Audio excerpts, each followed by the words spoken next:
Do you find it hard to say no even when you really want to? This is a common struggle that many of us face. But what if I told you that the word no holds more power than you might think? It's not just a simple negation, but a tool to establish and maintain your personal boundaries. By saying no, you are acknowledging your own needs and standing up for yourself. This is not only beneficial for your mental health, but also for your relationships. Imagine no longer feeling obligated to agree to every request or invitation, and instead making choices based on what truly matters to you. Imagine the respect you would garner from others, and the self-respect you would cultivate within yourself. This is the power of no. It's a small word, but its impact can be enormous. It's time to stop fearing this two-letter word and start understanding its potential. The power of no is in your hands, and it's time to learn how to wield it.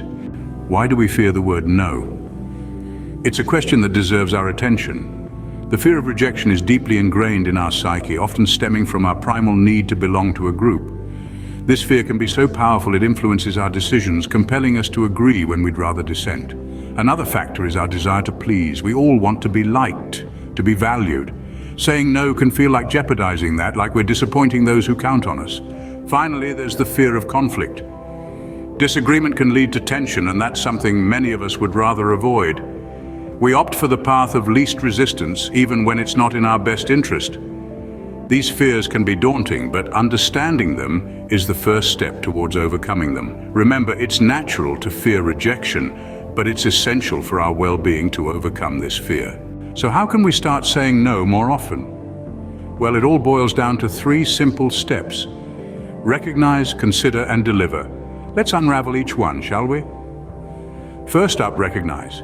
This is all about identifying the request that's being made of you. It may be direct, like a colleague asking you to take on an extra project, or more subtle, like a friend hinting at needing a favor. You need to be aware when these requests are being made so you can decide whether or not you want to say no. Next, we have consider. This is where you weigh the impact of the request. How much time and energy would it take? What would you have to give up to fulfill it? And importantly, what's the cost of saying yes? Are you sacrificing your own needs or happiness?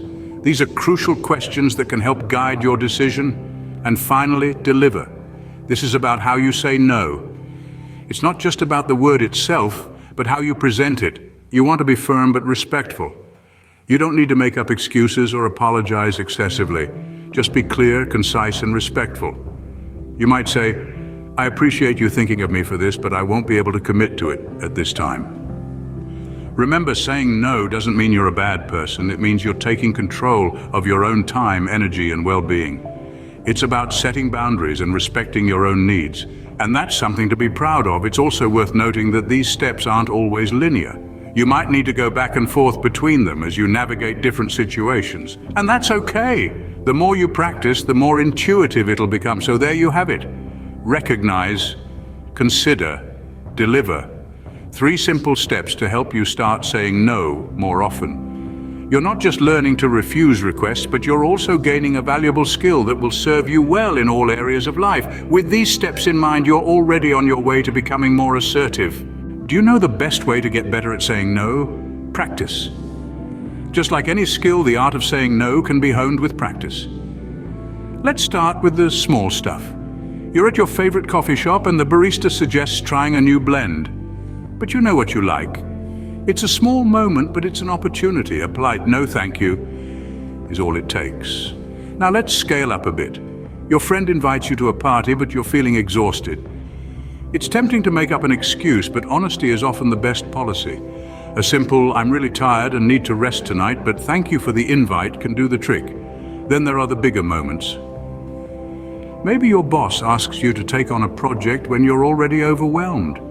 It can be daunting, but remember, it's your right to look after your own well-being. A polite, I'm currently swamped with other tasks, could we possibly delegate this? Could be your ticket. Every no you say is a step towards mastering this skill. And the beauty of it is, the more you practice, the easier it gets. It might feel uncomfortable at first, but over time, it will become second nature. So whether it's turning down a coffee blend or a daunting task, every no is an opportunity to practice.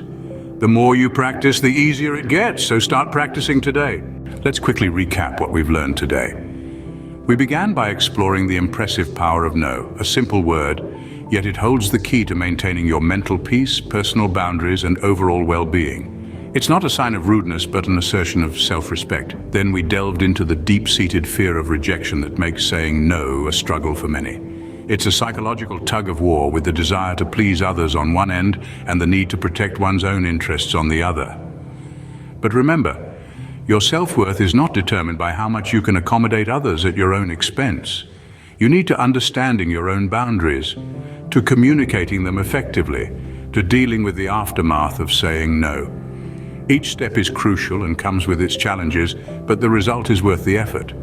And of course, we emphasize the importance of practice. Like any new skill, saying no takes time to master.